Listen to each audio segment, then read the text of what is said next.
Assalamualaikum warahmatullahi wabarakatuh. Kembali lagi di video pembelajaran. Kali ini kita akan membahas tentang penyusunan siklus akuntansi pada perusahaan dagang. Nah, sebelumnya kita membahas perusahaan jasa kan? Sekarang kita akan membahas perusahaan dagang. Perusahaan dagang itu apa sih? Perusahaan dagang adalah perusahaan yang kegiatan utamanya adalah membeli, menyimpan, dan menjual kembali barang dagang tanpa memberikan nilai tambah. Oke, selanjutnya yang berbeda adalah di sini ada syarat pembayaran dan penyerahan. Jadi bisa pembelian dan penjualan secara tunai. Bisa juga pembelian penjualan secara kredit, cicil atau utang.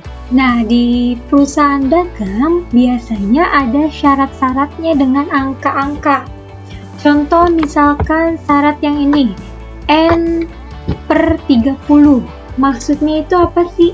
N merupakan singkatan dari neto, artinya batas pembayaran dilakukan selambat-lambatnya 30 hari setelah terjadi transaksi.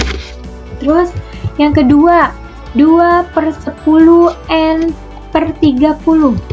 Jadi apabila pembayaran dilakukan dalam jangka waktu 10 hari atau kurang setelah terjadinya transaksi akan mendapatkan potongan 2%. Misalkan transaksinya dia melakukan di tanggal 10. Berarti di antara tanggal 11 sampai tanggal 21 dia akan mendapatkan diskon sebesar 2% dan dibayar selambat-lambatnya adalah 30 hari. Bagaimana yang ketiga? Yang ketiga itu adalah 2/10 1/15 N/60. Apabila pembayaran dilakukan dalam jangka waktu 10 hari atau kurang setelah terjadinya transaksi akan mendapatkan potongan 2%. Nah, seperti yang di atas tadi. Tapi kalau udah lebih dari 10 hari atau misalkan sampai 15 hari di sini, dia hanya mendapatkan diskon 1%. Semakin lambat dia membayar atau perusahaan membayar, maka potongannya juga akan semakin kecil dan selambat-lambatnya itu adalah 60 hari. Terus kalau N/EOM. EOM itu singkatan dari end of month, artinya batas waktu pelunasan selambat-lambatnya akhir bulan. Misalkan contohnya kita membeli pada tanggal 10, berarti di tanggal 30 atau tanggal 31 itu harus sudah dibayar. Nah, yang kelima, N/10 N/EOM.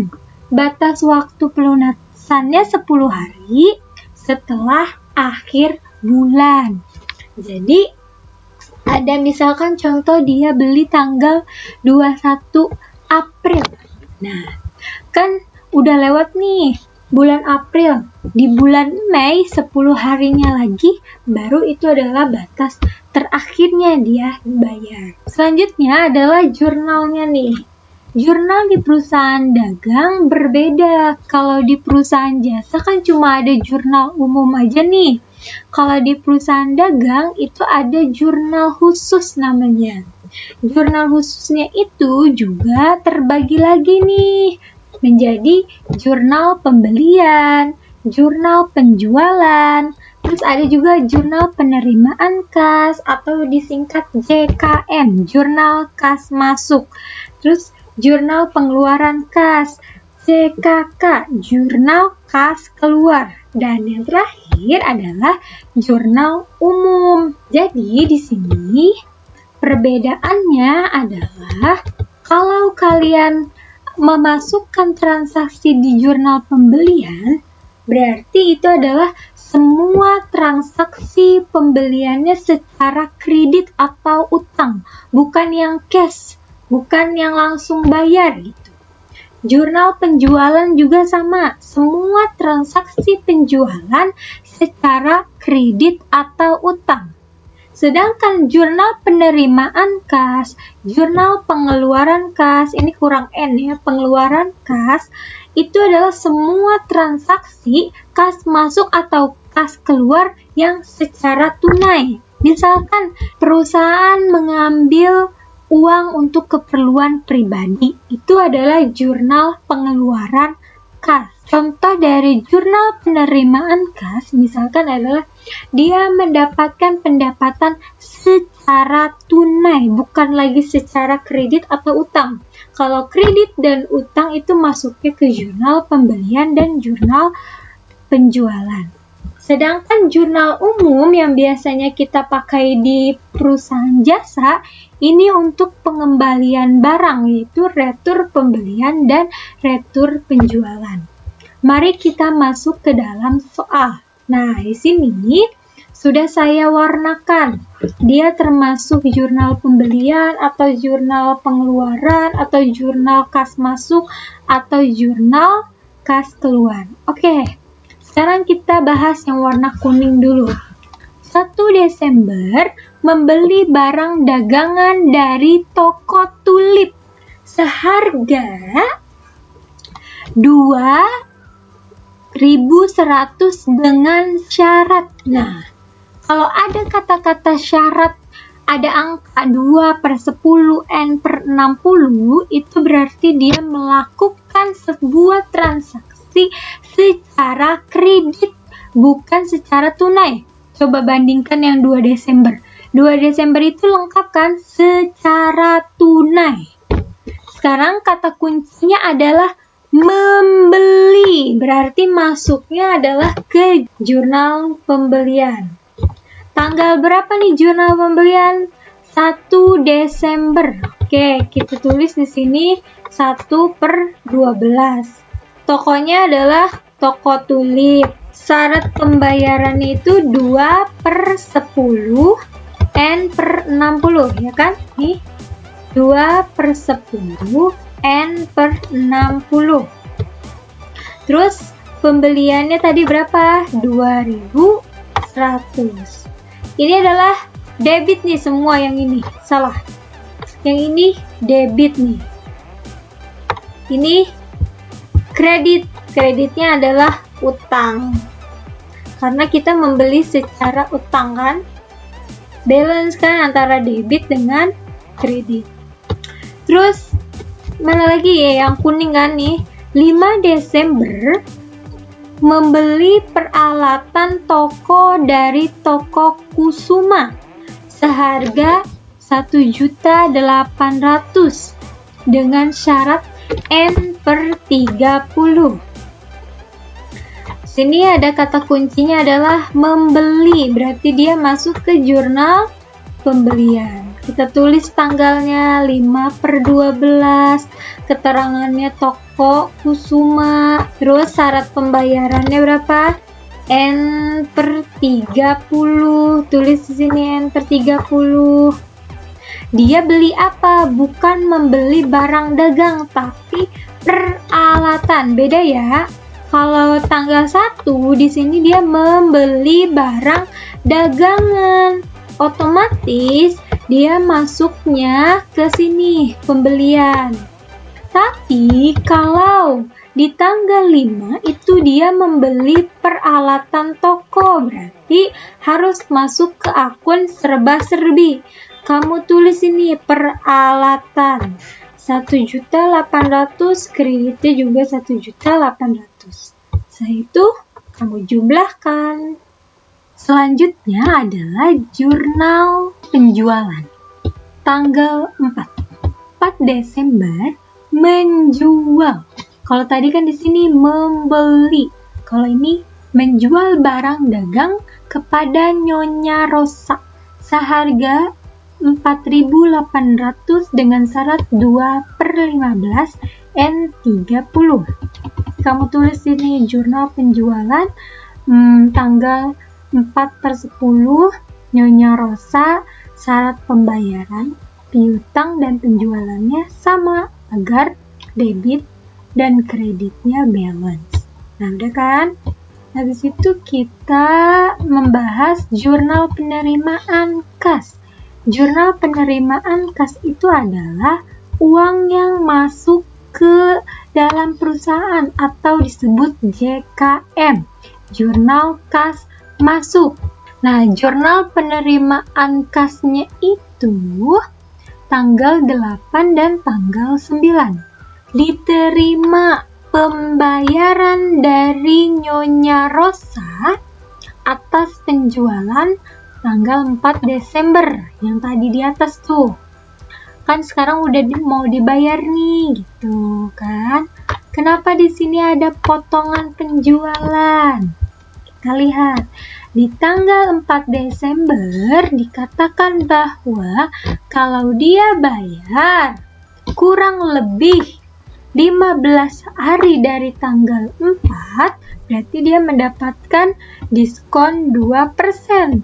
Terus dia bayar nih di tanggal 8, kan berarti masih dalam kurun waktu 15 hari, otomatis mendapatkan diskon sebesar 2%. Berarti 2% dari 4.800 itu adalah 96. 4.800 dikurang 96, 4704. Nah, berarti di sini kasnya masuk segini. Terus dapat potongan kreditnya yaitu piutang, karena di sini kan dia mendapatkan kas karena orang membayar atau orang tuh membayar utangnya, tapi perusahaan itu piutangnya gitu. Lalu tanggal 9 Desember menjual barang dagang kepada Tuan Hendra secara tunai. Nah, secara tunai kan berarti di sini kasnya karena dia menjual barang, terus ini adalah penjualan. Bukan piutang, kan dia bukan mempunyai piutang, bukan melunasi piutang, tapi dia menjual barang, berarti penjualan. Lalu kamu tambahkan gitu. Ini jurnal penerimaan kas ya. Selanjutnya adalah jurnal pengeluaran kas. Jurnal pengeluaran kas itu adalah yang biru nih. 2 Desember membeli barang dagang. 2 Desember ya.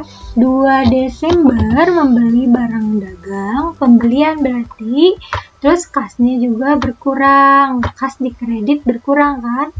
Lalu tanggal 3 membayar gaji.